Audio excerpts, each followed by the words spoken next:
Kylie was just telling me how you've had some shoulder pain. Yeah. And it was this one, your dominant one before. Yeah. And now you said you're having some symptoms into your left shoulder. Yeah. So I see a lot of shoulder issues here, a lot, and I've seen a lot over the last 18 years. And can you feel when I push? Yes. Right in the back of your shoulder right Yeah. there? So this is one of the 4 rotator cuff muscles. Yeah. They're called your sits muscles. There's 4 of them, right? And the one that I'm pushing on is the I, the infraspinatus. And I can feel that when I push right there. Yeah. That's the culprit, in my experience, in a lot of shoulder issues. Even though sometimes people can feel the symptom in different parts of the shoulder, Yeah. a lot of times it's coming from right back there.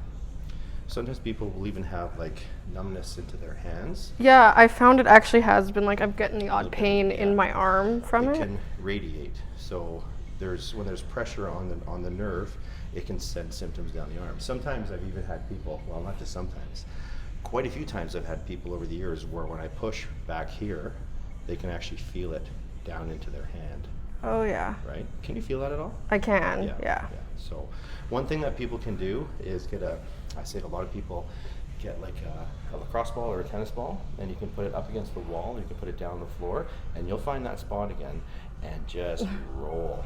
Yeah, so I'll show you how I adjust that as well too. So if you bring that arm up the front, just like so, I'm gonna reach here with this hand. I'll reach around here with this hand as well too, and I'm gonna do an adjustment. You just let your arm relax. I'll do a pull, just like that, okay? Perfect. And you could feel and you could hear that. Yeah. Right? Okay, you can put that arm down. And I'm doing the same on this side as well too. I do both. So same thing, I reach around, just let your shoulder relax.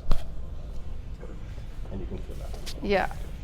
So there you go. So that's some homework you can do. Awesome. And if we keep that muscle nice and relaxed, then we won't have that shoulder pain anymore. So there we go. All right, thanks for Awesome. letting us do that. Thank you. All right.